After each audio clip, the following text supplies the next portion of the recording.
And welcome back to America Right Now. I'm Heather Childers in for Tom Basili. Well, this week, the NAACP filed suit against President Trump and Rudy Giuliani over the Capitol riots using a KKK act.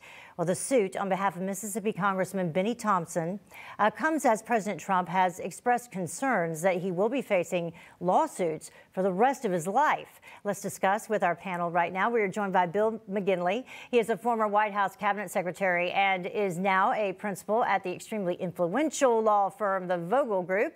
And we're also joined by Thane Rosenbaum. He is a distinguished university professor at Touro College and the author of Saving Free Speech from Itself.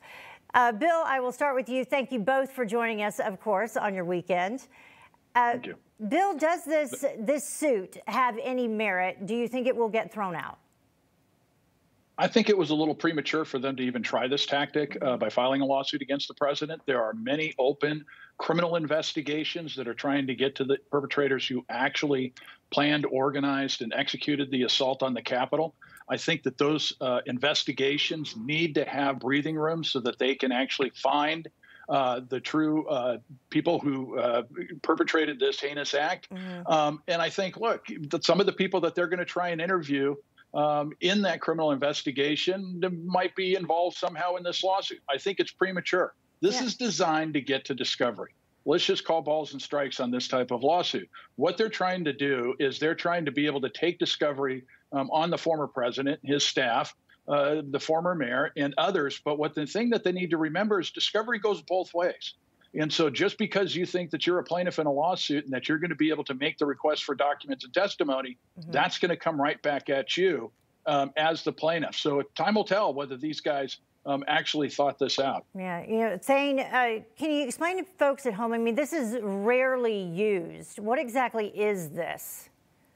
Heather, I don't think it's ever been used. Okay. Heather, I don't even think it's really ever been used since its origins in 1871. Its purpose was to protect against conspiracies that would result in violence and intimidation against, again, this is during Reconstruction, against voter suppression, violence against African Americans, but more importantly, violence against or intimidation against congressmen, lawmakers, to not allow them to carry out their official duties.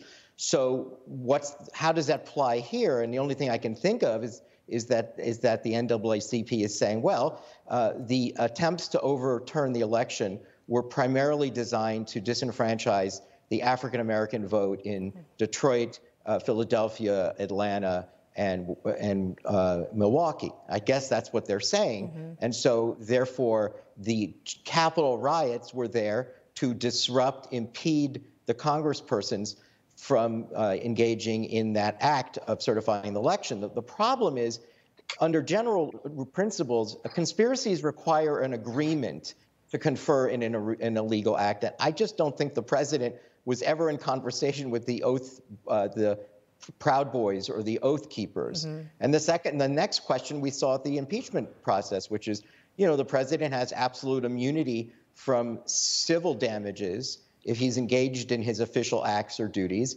And what we saw in the trial was a very strong argument that the president of the United States retains a First Amendment right to engage in political speech, and even if it's incendiary emotional speech. So I'm not even sure, Heather, that this statute would even work, even though I agree with Bill, it's premature. Yeah, I do. I think I was reading last night up on all this, and I think that act, the KKK Act, is also involved somehow in a lawsuit regarding the Charlottesville riots as well. So we'll see if it goes anywhere. Bottom line, they don't seem to be dropping anything when it comes to the former president.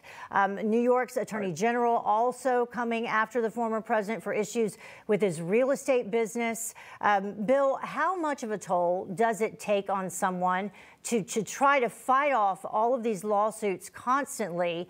And do you think that this is just an effort to demonize President Trump and silence him? Yeah, absolutely.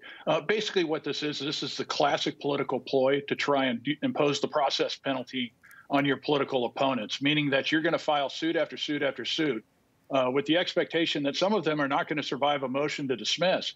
But in the meantime, what you're doing is you're draining financial resources. You're distracting the principal. You are demoralizing the staff because they have to go out and get lawyers. And so there's been a couple of articles discussing the legal threats that the former president might make. And basically what they say the silent part out loud. These are designed to try and diminish the former president so he doesn't have a political future. And so I don't believe in conspiracies in many of these things, but there's also not a lot of coincidences, as one of my friends always likes to say. And I think what you're going to see here is that these are just going to continue to come suit after suit until they think that they're preventing him from running for office again. Knowing the president, he's a fighter. He's not going to take this. He's going to fight back. Thane, quickly, as we wrap up, just a final word. Sure, Heather. Look, you know, the President Trump is like a crack pipe for Democrats. You know, he's the only thing that unifies moderates and progressives.